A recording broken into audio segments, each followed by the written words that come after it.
Haleluya. Puji Tuhan. Segala hormat kemuliaan hanya bagi Tuhan kita Yesus Kristus. Amin. Yang saya sampaikan hari ini, hidup ini adalah kesempatan. Kita bertanya kesempatan untuk apa? Kesempatan bisa berarti kesempatan untuk mendekatkan diri kepada Tuhan. Dan ini memang wajib sebagai orang yang percaya kita lakukan, mendekatkan diri kepada Tuhan. Tapi kesempatan juga bisa berarti kesempatan untuk bertobat dan kembali kepada Tuhan. Harus bagi mereka yang hidup tidak sesuai dengan firman Tuhan. Tapi yang saya mau sampaikan hari ini adalah kesempatan untuk melakukan firman-Nya. Kesempatan untuk menjadi pelaku firman. Ini yang Tuhan mau. Jelasnya kesempatan untuk menjadi berkat. Kita bertanya apakah mampu manusia melakukannya? Alkitab adalah jawabannya. Nah, hari ini kita akan mendasarkan renungan kita dalam 2 Timotius pasal yang ketiga ayat 17 yang berkata, dengan demikian tiap-tiap manusia kepunyaan Allah diperlengkapi untuk setiap perbuatan baik. Dengan demikian tiap-tiap manusia kepunyaan Allah diperlengkapi untuk setiap perbuatan baik. Jadi Tuhanlah yang memampukan saudara dan saya. Tuhanlah yang memampukan kita. Karena Tuhan telah memperlengkapi kita untuk melakukan perbuatan baik. Jadi Tuhan telah taruh perlengkapan itu di hati kita. Tinggal kita mau lakukan atau tidak. Artinya setiap kita Tuhan beri kesempatan untuk berbuat baik. Karena setiap apa yang keluar dari hati kita, apa yang keluar dari hidup kita, dari pikiran kita, dari hati kita, dari ucapan atau perbuatan kita harus dipertanggungjawabkan di hadapan Tuhan. Nah, perbuatan baik adalah keinginan Tuhan yang harus kita lakukan. Karena Tuhan menciptakan saudara dan saya untuk melakukan perbuatan yang baik. Di dalam kitab Efesus pasal 2 ayat 10, karena kita buatan Allah diciptakan dalam Kristus Yesus untuk melakukan pekerjaan baik yang dipersiapkan Allah sebelumnya. Ia mau supaya kita hidup di dalamnya. Kita garis bawahi kata dia mau kita hidup di dalamnya.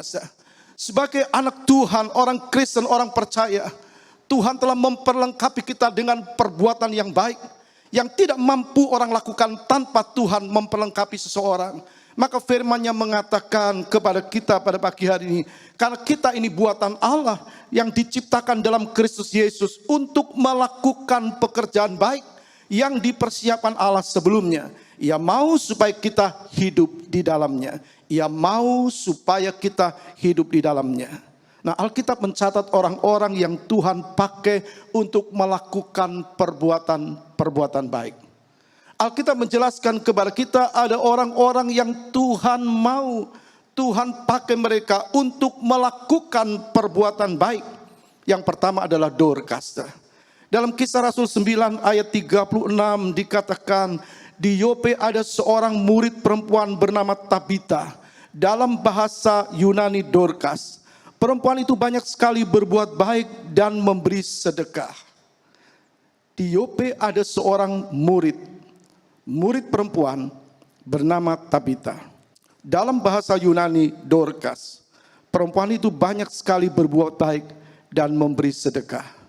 Jadi kita mengerti seorang murid yang bernama Dorcas.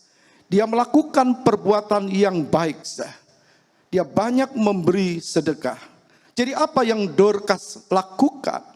Alkitab mencatat bahwa Dorcas banyak sekali berbuat baik. Bukan cuma sekali-sekali, tapi firman Allah berkata, perempuan itu banyak sekali berbuat baik dan memberi sedekah. Jadi Alkitab mencatat Dorcas itu banyak sekali berbuat baik dan memberi sedekah. Lalu perbuatan baik apakah yang Dorcas telah lakukan? Kita tahu hidup ini adalah kesempatan. Dalam ayat 39 dari Kisah Rasul 9 di situ dijelaskan, maka berkemaslah Petrus dan berangkat bersama-sama dengan mereka. Setelah sampai di sana ia dibawa ke ruang atas dan semua janda datang berdiri dekatnya dan sambil menangis mereka menunjukkan kepadanya semua baju dan pakaian yang dibuat Dorcas waktu ia masih hidup. Jadi saudara, kita melihat apa yang dilakukan Dorcas. Mereka menunjukkan kepadanya semua baju dan pakaian yang dibuat Dorcas waktu ia masih hidup.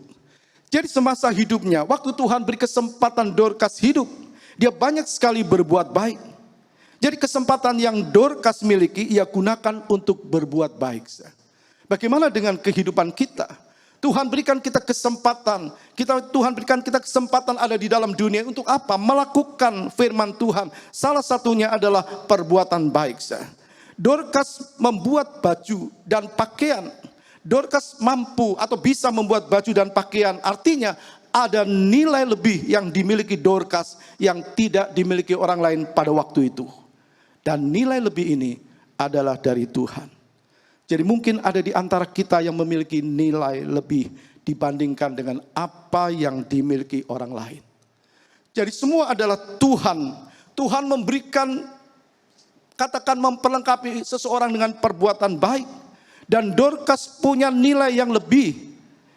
Dia punya kebaikan yang tampak dari apa yang dilakukan kepada banyak orang. Dia membuat pakaian dan dia berikan kepada orang lain. Jadi sekali lagi mungkin ada di antara kita yang punya nilai lebih dibanding dengan apa yang dimiliki orang lain. Lakukan perbuatan yang baik. Jangan yang tidak baik. Sebab Tuhan menciptakan kita di dalam Kristus. Dia telah memperlengkapi kita untuk perbuatan yang baik. Jadi lakukan perbuatan yang baik dan jangan yang tidak baik. Lakukan yang menguntungkan orang lain, jangan yang merugikan orang lain. Lakukan yang menyenangkan orang lain, jangan menyusahkan orang lain. Karena melakukan perbuatan baik itu adalah maunya Tuhan. Apakah kita mau memperkenan hati Tuhan? Kalau kita mau memperkenan hati Tuhan, kita mengerti setiap kita diperlengkapi oleh Tuhan untuk perbuatan yang baik. Apakah kita lakukan perlengkapan yang Tuhan sudah beri dalam hidup kita ini? Kita mau lakukan seperti Dorcas melakukan itu, seperti Dorcas yang lakukan, dia memiliki perbuatan yang baik. Dorcas mengulurkan tangannya di saat orang lain membutuhkan uluran tangannya. Apakah kita lakukan itu di saat orang lain membutuhkan uluran tangan saudara? Adakah saudara melakukan itu? Uluran tangan yang disampaikan oleh Dorcas, perbuatan baik. Dia memberikan apa yang orang tidak mampu, orang yang tidak punya, orang yang katakan membutuhkan. Nah, uluran tangan atau perbuatan baik itu tidak selalu dalam bentuk materi, tapi apa saja yang Tuhan titipkan kepada kita untuk kita salurkan. Bisa dalam bentuk pemberian dikala orang membutuhkan. Waktu orang membutuhkan, katakan perbuatan baik bisa dalam bentuk pemberian. Waktu orang diliputi dengan ketakutan, maka perbuatan baik adalah mengkuatkan orang lain. Bila katakan orang bisa katakan waktu orang dalam kelemahan, maka kita harus tampil untuk memberikan kekuatan iman. Jadi bisa dalam bentuk kekuatan iman dikala orang lain alami kelemahan, bisa dalam bentuk penghiburan dikala orang alami kesusahan. Dorcas waktu punya kesempatan, sekali lagi, Dorcas waktu punya kesempatan, dia selalu ulurkan tangannya untuk menolong orang lain yang membutuhkan. Dan tidak sedikit yang mendapat uluran tangan Dorcas. Maka tidak heran Tuhan pakai Petrus untuk menghidupkan kembali Dorcas. Karena Tuhan masih perlu Dorcas sebagai kepanjangan tangannya Tuhan. Jadi saudara dan saya, apapun yang kita alami, Tuhan bisa menghidupkan sesuatu yang kurang dalam diri kita. Untuk apa? Seperti Dorcas, Tuhan utus Petrus untuk menghidupkan kembali Dorcas. Karena Tuhan masih perlu Dorcas sebagai kepanjangan tangannya Tuhan. Dalam situasi yang kondisi yang seperti ini, orang kadang diliputi dengan kekhawatiran, ketakutan. Adakah kita menjadi kepanjangan tangan Tuhan? Orang yang melakukan perbuatan baik akan terus dipakai oleh Tuhan. Apakah perbuatan baik kita muncul di saat orang lain membutuhkan? Hidup ini adalah kesempatan. Salah satunya adalah kesempatan untuk berbuat baik. Ingat ayat pokok kita, dengan demikian tiap-tiap manusia kepunyaan Allah diperlengkapi untuk setiap perbuatan baik. Maka jadilah seperti Dorcas yang kehadirannya dinantikan oleh banyak orang, yang kehadirannya dibutuhkan oleh banyak orang lain, yang kehadirannya menjadi berkat bagi orang lain, bukan menyusahkan orang lain, tapi menjadi berkat. Firman Allah menjelaskan Dorcas bukan cari sanjungan, Dorcas bukan cari pujian diri, tapi kita melihat waktu Dorcas meninggal dunia, maka para janda dia menangis di depan Petrus dan menunjukkan baju yang pernah dibuat oleh Dorcas untuk mereka. Dorcas tidak katakan menunjukkan diri apa yang dia lakukan. Dia tidak memuji diri. Jadi kembali kita melihat Tuhan pakai Petrus menghidupkan Dorcas. Karena Petrus mampu menghidupkan bukan dari kemampuan Petrus, tapi Tuhan yang mampu. Tuhan utus Petrus menghidupkan Dorcas karena Tuhan perlu Dorcas untuk menjadi kepanjangan tangannya. Tuhan juga perlu Dorcas, saudara-saudara yang mau mendengar firman Tuhan dan mau menjadi pelaku firman. Jadilah berkat bagi orang lain, bukan menyusahkan orang lain. Yang kedua, kita melihat tentang Yusuf.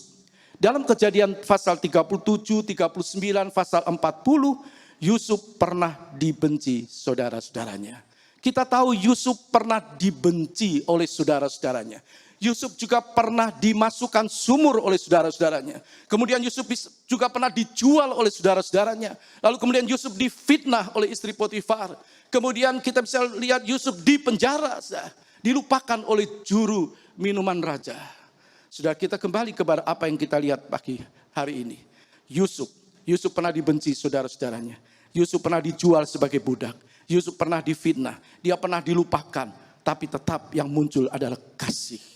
Dalam bentuk perbuatan baik. Justru dalam situasi kondisi yang Tuhan izinkan kita alami seperti ini, Tuhan mau lihat apakah perlengkapan yang Tuhan berikan kepada kita. Setiap manusia di dalam Kristus diperlengkapi untuk perbuatan yang baik. Apakah itu muncul di kala situasi yang tidak menentu hari-hari ini? Mari kembali kepada firman Tuhan. Situasi dan kondisi tidak bisa merubah kebaikan yang ada di hati Yusuf.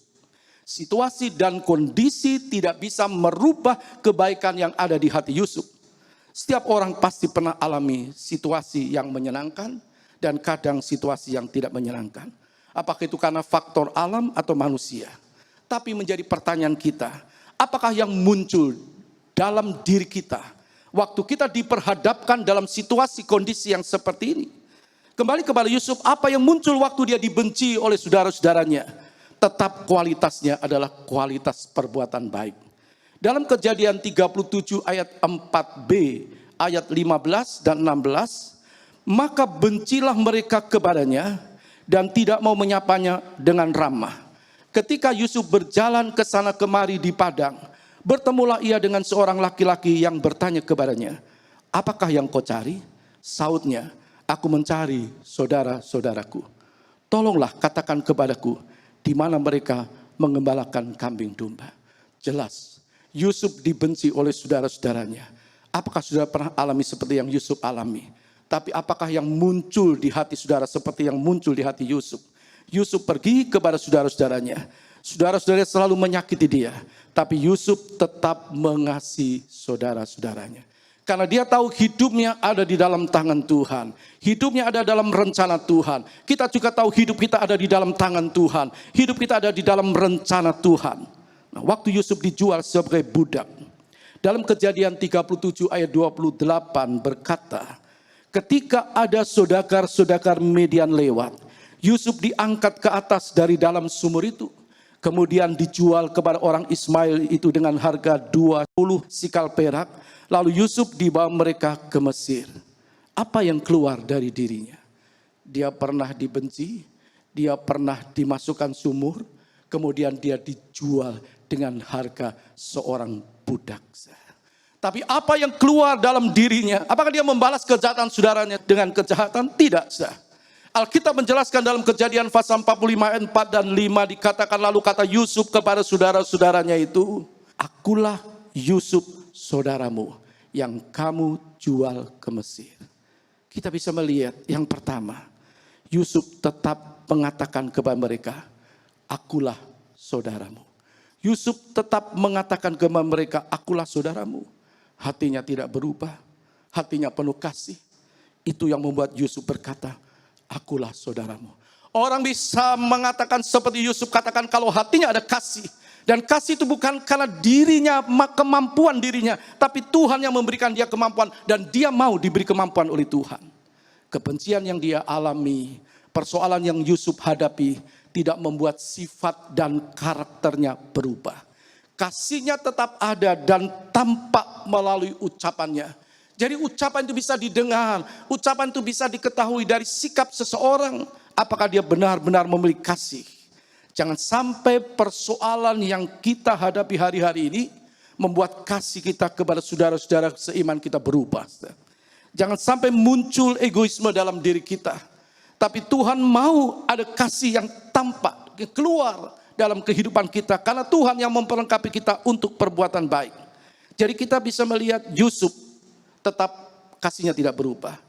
Kita melihat yang kedua, kasihnya tampak melalui ucapannya. Dalam Kejadian 45 ayat 5 dikatakan, tetapi sekarang janganlah bersusah hati dan janganlah menyesali diri karena kamu menjual aku ke sini. Sebab untuk memelihara kehidupanlah Allah menyuruh aku mendahului kamu. Jadi orang yang hatinya baik, hidupnya yang penuh dengan perbuatan baik, pasti Tuhan pakai orang-orang yang seperti ini. Untuk apa? Untuk menjadi kepanjangan tangan Tuhan.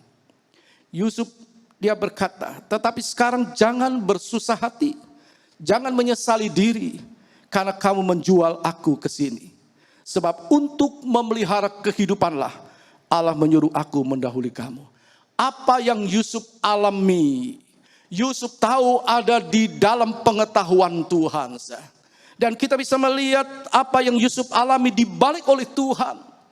Dia dijual, tapi kemudian Tuhan angkat dia. Orang yang hatinya baik, orang yang sesuai dengan hatinya Tuhan, pasti Tuhan akan pakai orang-orang seperti ini. Yusuf tidak balas saudara-saudaranya, tidak balas kejahatan saudara-saudaranya. Maka Tuhan pakai dia menjadi kepanjangan tangan Tuhan. Untuk apa? Untuk memelihara saudara-saudaranya. Jadi saudara kita tahu bahwa Tuhan adalah Allah yang mengerti, Allah yang peduli. Jadi waktu, katakan Yusuf waktu susah atau waktu senang, tetap kualitas perbuatan baiknya muncul. Waktu senang, waktu dibenci, waktu dijual, atau waktu dimasukkan sumur dan sebagainya. Ataupun waktu dia ada di istana Firaun. Kualitas perbuatan baiknya tetap muncul. Jadi perbuatan baik itu tidak dapat disembunyikan. Orang bisa menyembunyikan sesuatu terhadap orang lain. Tapi perbuatan seseorang tidak dapat dia sembunyikan. Sebab ada Allah yang tahu. Jadi kita melihat apa yang dilakukan Yusuf. Perbuatan baik itu tidak dapat disembunyikan. Artinya dimanapun orang itu berada. Orang itu dimanapun berada dalam situasi apapun yang muncul. Kalau dia punya kasih pasti perbuatan baik. Mau dibenci, mau dimasukkan sumur, mau dijual, mau difitnah, mau dikata-katain yang tidak baik, mau dilupakan. Tetapi yang muncul adalah perbuatan baik. Sebab apa? Sebab dia punya perbuatan baik yang Tuhan berikan kepada dirinya. Sekali lagi, mengapa bisa sampai seperti itu? Tuhan yang memperlengkapi seseorang untuk melakukan perbuatan baik. Dalam 2 Timotius 3 ayat 17, dengan demikian tiap-tiap manusia kepunyaan Allah, dengan demikian tiap-tiap manusia kepunyaan Allah diperlengkapi untuk setiap perbuatan baik. Jadi tergantung dari kita. Apakah kita mau benar-benar menerima apa yang Allah katakan kepada kita? Apakah kita mau terima firman dan jadi pelaku firman? Jadi saudara kita lihat Yusuf, dia berkata, untuk itulah aku Tuhan suruh ke sini supaya aku memelihara kamu. Jadi bukan hanya segi jasmani tapi juga segi rohani. Dalam pasal 45 ayat 11, di sanalah aku memelihara engkau sebab kelaparan ini masih ada 5 tahun lagi supaya engkau jangan jatuh miskin bersama seisi rumahmu dan semua orang yang ikut serta dengan engkau. Jadi manusia diperlengkapi dengan perbuatan baik. Sebagaimana Yusuf untuk memelihara saudara-saudaranya, keluarga dari saudara-saudaranya, ayahnya dan saudara-saudaranya. Firman Tuhan berkata manusia hidup bukan hanya dari roti saja, tapi dari firman yang keluar dari mulutnya Tuhan. Tuhan suruh kita juga sebagai orang-orang yang mengerti kebenaran firman, Hati kita penuh dengan firman. Dan firman itu harus keluar dari hidup kita untuk menguatkan orang lain. Yusuf tadi berkata, kalau kita kembali kepada Yusuf, masih 5 tahun lagi supaya engkau jangan jatuh miskin. Yusuf tidak mau saudara-saudaranya tidak punya apa-apa. Waktu menghadapi situasi seperti itu. Yusuf sekali lagi tidak mau saudara-saudaranya tidak punya apa-apa. Atau jatuh miskin menghadapi situasi waktu itu. Yusuf mau saudara-saudaranya terpelihara. Begitu juga dengan kita. Tuhan berkata, aku menyertai kamu sampai akhir zaman. Dia menyertai kita. Tapi kita harus yakin bahwa dia menyertai kita. Sedangkan ada orang-orang lain yang diliputi dengan kebimbangan, ketakutan, was-was, dan sebagainya, gelisah. Adakah kita mau datang dan berkata kepada mereka seperti apa yang firman Tuhan sampaikan kepada kita? Tuhan pasti pelihara. Sebagaimana Yusuf Tuhan pakai untuk memelihara saudara-saudaranya. Kita juga Tuhan pakai. Bukan hanya segi jasmani tapi juga segi rohani. Firman Tuhan supaya kuat dan terpelihara. Tidak miskin rohani. Tapi benar-benar kaya dalam rohani. Mari kita saling memelihara iman. Iman kita pada hari-hari ini. Kita tahu kita tidak mengerti berapa lama. Tapi kita yakin apapun yang kita hadapi. Kita tahu Tuhan pasti menolong kita. Jangan biarkan saudara seiman kita menjadi miskin rohani. Imannya goyah karena situasi kondisi seperti ini. Sebagaimana Tuhan juga menasihati kepada umatnya. Kalau kita membuka dalam Ibrani pasal 3 ayat 13, di situ dikatakan, nasihatilah seorang akan yang lain setiap hari selama masih dapat dikatakan hari ini. Supaya jangan ada di antara kamu yang menjadi tegar hatinya karena tipu daya dosa. Nasihatilah seorang akan yang lain setiap hari. Firman ditujukan kepada siapa? Kepada saudara dan saya. Untuk apa? Lakukan firman Tuhan. Nasihatilah seorang akan yang lain setiap hari. Artinya siapa yang kita jumpai, orang-orang yang dekat dengan kita, yang keluar dari mulut kita adalah mengkuatkan iman orang lain. Selama masih dapat dikatakan hari ini. Maksudnya selama Tuhan beri kita kesempatan. Selama saudara Tuhan beri kesempatan. Selama kita masih ada di dalam dunia ini. Karena ada banyak orang yang tegar hatinya.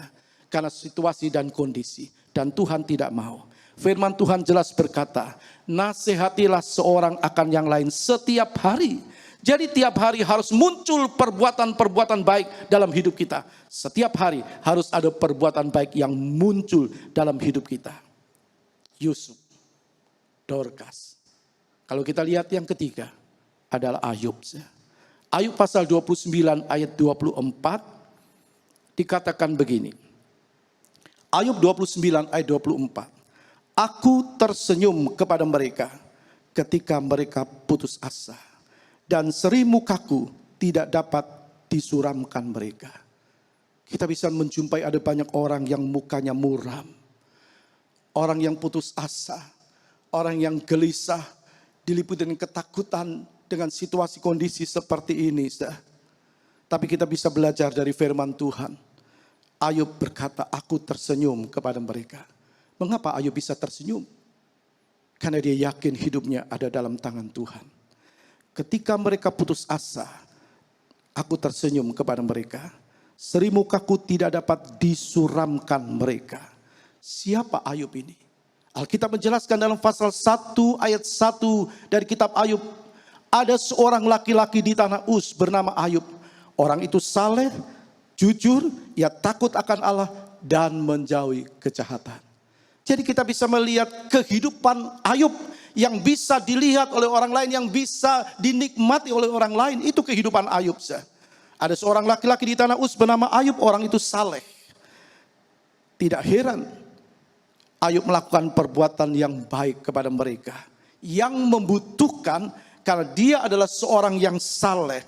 Orang yang saleh itu adalah orang yang beribadah. Orang yang beribadah, orang yang dengar firman Tuhan. Kalau dia beribadah dengan benar, dia dengar firman Tuhan. Lalu firman Tuhan masuk dalam hatinya. Dia yakini firman Tuhan dan dia menjadi pelaku-pelaku firman.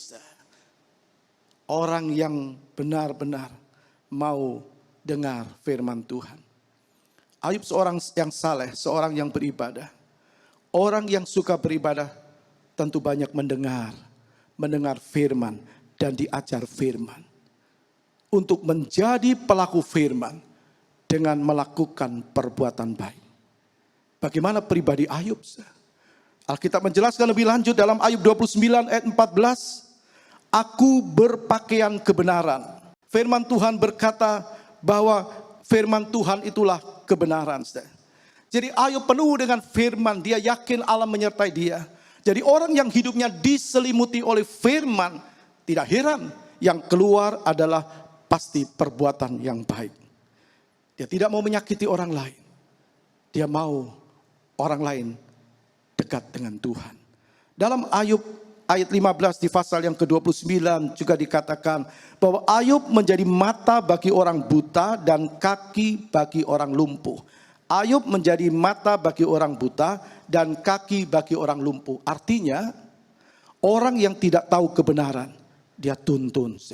Dia jelaskan firman. Dia tahu, dia tuntun supaya orang kuat di dalam firman, kuat di dalam Tuhan. Dan orang yang tidak mampu berjalan dalam kebenaran firman, dia ajar, dia tuntun. Jadi persoalan itu bisa membuat orang tidak mampu melihat kebenaran firman. Persoalan bisa membuat orang tidak lagi mampu berjalan dengan kebenaran firman. Apalagi dengan merabahnya coronavirus. Ada banyak orang yang tidak mampu berjalan dalam kebenaran firman. Dan tidak mampu melihat kebenaran firman. Apakah kita tampil menjadi penolong bagi mereka? Ada banyak orang sekali lagi hari-hari diliputi dengan ketakutan, khawatir dan sebagainya. Tapi tampillah dengan hati dan perbuatan baik. Mereka butuh kekuatan iman, butuh penghiburan. Dan kita tahu sumber penghiburan itu adalah Tuhan sendiri yang membuat kita mengerti dan bisa menghiburkan orang lain. Dalam 2 Korintus 1 ayat 3 sampai 4 berkata, dalam 2 Korintus 1 ayat 3 sampai 4, terpujilah Allah, Bapa Tuhan kita Yesus Kristus, Bapa yang penuh belas kasihan dan Allah sumber segala penghiburan, yang menghibur kami dalam segala penderitaan kami, sehingga kami sanggup menghibur mereka yang berada dalam macam-macam penderitaan dengan penghiburan yang kami terima sendiri dari Allah. Jadi kita mampu menghibur orang lain. Kita mampu melakukan perbuatan baik kepada orang lain. Karena Allah telah berikan itu kepada kita. Allah telah memampukan itu. Allah menghibur kita supaya kita menghibur orang lain. Mari pada saat hari-hari ini, kita sudah mendengar firman Tuhan yang jelas berkata, hidup ini adalah kesempatan. Kesempatan untuk melakukan perbuatan baik. Tuhan sudah memperlengkapi kita dengan perbuatan baik.